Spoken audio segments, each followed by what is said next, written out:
Ooh, I sat right there and didn't say anything. I was still daydreaming about what I was thinking about. And so let's get on with it. And how's everybody doing? I seem to be in this habit of not being set up. So that means while I'm doing that, I need to talk to y'all at the same time, which there's nothing wrong with that. We can have a nice conversation. And what are we going to talk about? Well, we're going to talk about moving over to page 1404 today in the Matthew study. Oof, Book of Revelation. Tomorrow's not the day, is it? Well, we don't think so, but you never know. It could happen any day. I like August 25th right now, way out in front, followed by July 14th, and I really don't have any after that. At 6:15 or 6:16, that area is tough too. Always 5:31 is big.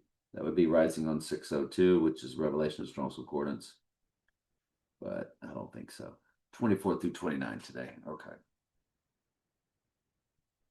And this one is 41 through 6:1. 41 through 6:1, I do believe.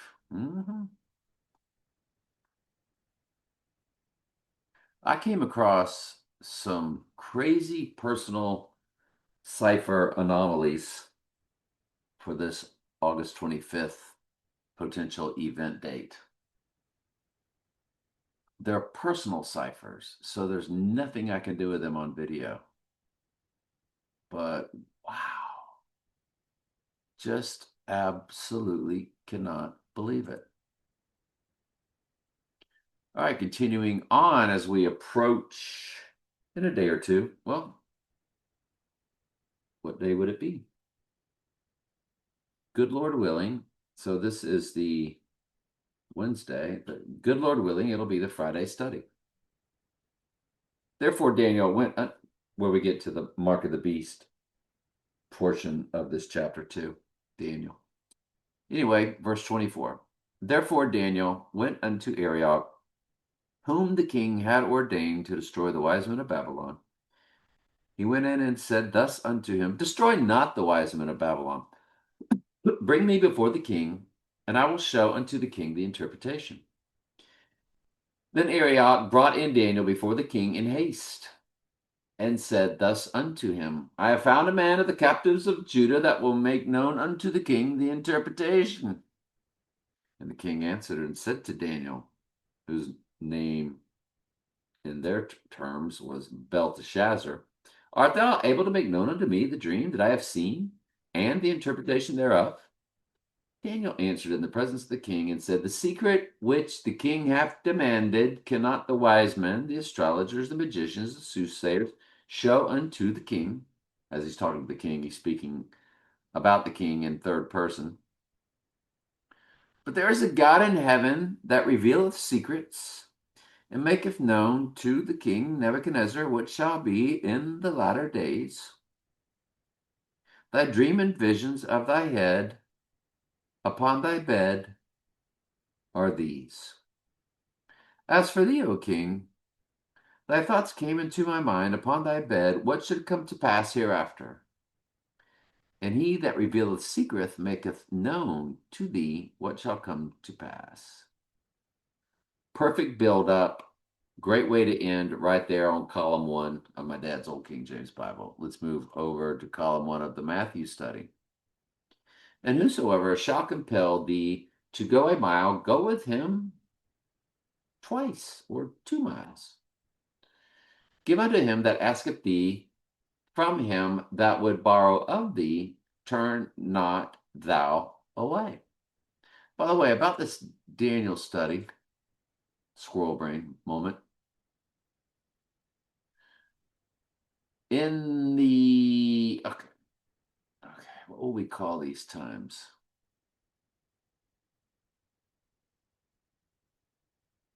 In the time of Daniel, in the, why did Daniel speak to the king in third person? I think it's out of respect.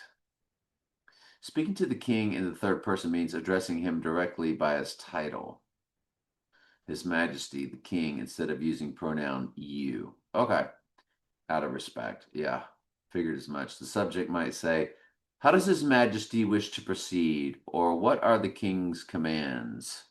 It is an ancient formal convention designed to signify profound, there it is, respect. All right. I'm sure we all thought that's what it was. But that's actually the first time I ever thought about it. I just thought it was how they spoke in the King's English, but it was actually probably the exact same way in the Hebrew or Aramaic. Daniel is written in Hebrew and Aramaic, and I think it goes by the first 6 chapters are in one. What parts of Daniel are in Hebrew and Aramaic? So the book of Daniel is famously written in 2 languages. So 8 to 12 are Hebrew, and 1 to 2.3 are Hebrew. The Aramaic we are now in 2:4 all the way to 7:28. So it's into chapter 7. We're ending at the end of chapter 7. I guess it ends at 28. Okay.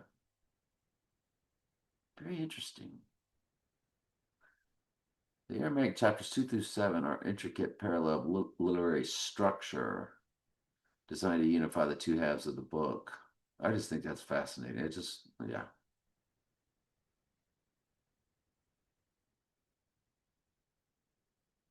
So give to him that asketh thee, from him that would borrow of thee, turn not thou away. So if somebody wants to borrow something, let him have it. Ye have heard that it has been said, thou shalt love thy neighbor and hate thy enemy. I say to you, love your enemies, bless them that curse you, do good to them that hate you, and pray for them which despitefully use you and persecute you. You don't know if they're a lost sheep or a goat, do you? That ye may be the children of your Father which is in heaven, for he maketh the sun rise on the evil and on the good. This is all part of the Lord's story, in other words. So what you're really honoring is the will of the Lord. As Jesus said, uh,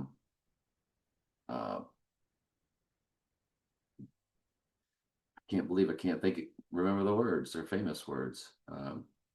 Forgive them, Lord, for they know not what they do. And Stephen basically said the same thing when he was being stoned, because he knew it was the will of the Lord. That ye may be the children of your Father which is in heaven. Okay, we read that. And sendeth rain on the just and the unjust. For if ye love them which love you, what reward is that? Even the goats or lost sheep love them that love them back. But if ye salute your brethren only, what do ye more than others? Do not even the publicans do so? So same thing repeated twice, basically. But ye therefore perfect, even as your Father which is in heaven perfect. Take heed that ye do not your alms before men. So in other words, don't pray in front of men to be seen of them, otherwise you have no reward of your Father which is in heaven. And I think it goes on to say, when you do pray, go shut the door, go into the closet, and do so in private, which puts Tebowing in perspective that he was doing Tim Tebow is a wolf in sheep's clothing. 1,257 billion trillion zillion percent. We saw him do his goat yoga. Yoga is to yoke yourself with the gods. It is a world religion of Hinduism, Buddhism, or something to that effect. Even the yogis will tell you that you are yoking yourself with the gods. The yogis will tell you that yoga is yoking yourself with the gods. You are completely right. The word yoga stems from Sanskrit root, whatever that is, which translates to yoke, to bind. Traditional philosophy, this refers to yoking the mind, body, and spirit together to achieve a state of union with the divine. What religion is yoga from? Hinduism. Hinduism believes in different gods, is deeply pluralistic rather than strictly polytheistic, while millions of deities are worshipped. So the divine is plural. In Hinduism, the divine is plural. In Hinduism, the divine is plural. Okay, so you're yoking yourself with the gods is a true statement. I just want to make that clear.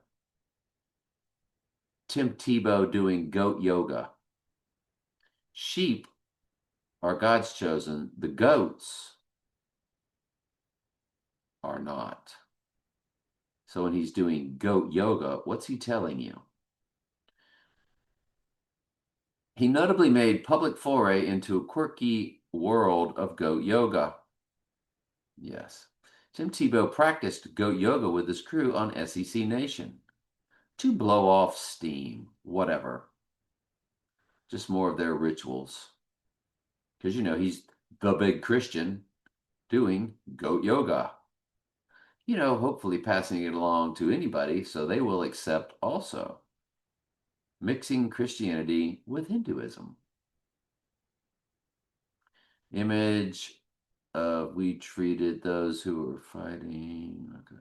So, just like Mystery Babylon, they're all about charity. Here's one. I am me, Tim Tebow. Well, the great I am is the God of the Bible. So anytime you see, and I've seen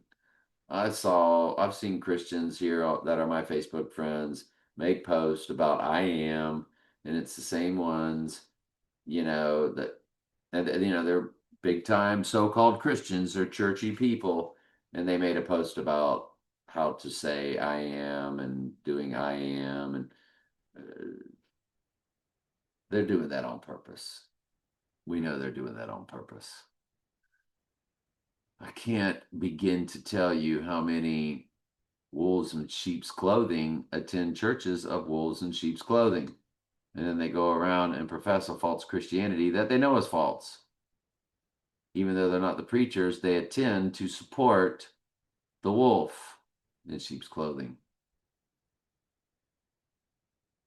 Journey is a big word by Mystery Babylon, so of course it's Tim Tebow's journey.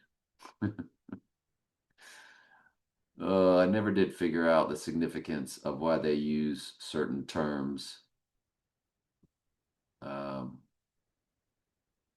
Like gratitude, journey.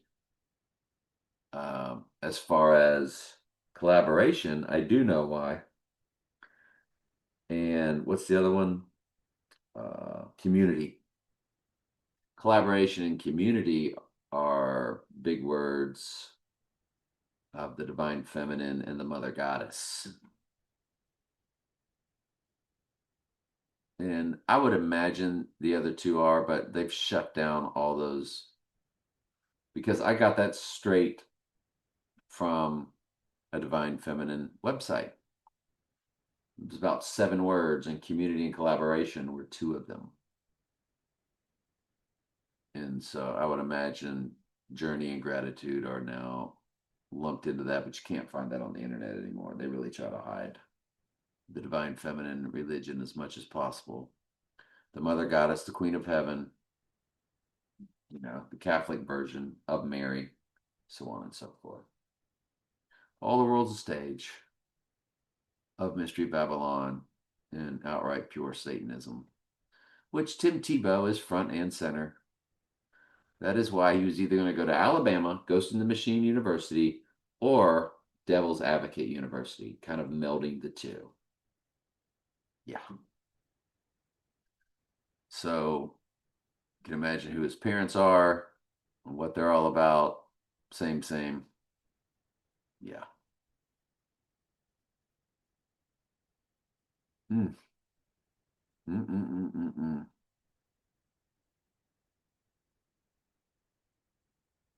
Anyway, oh, well, I guess we could have done that, couldn't we? Tebowing. So, and see everybody making fun of it, getting down and praying like Tebow with his praying and his praying in public, which you're told not to do in the Bible. And all football players do it before games in the end zone. Alabama Crimson Tide praying in the end zone. So they are. They're all Tebowing in the end zone. Yeah.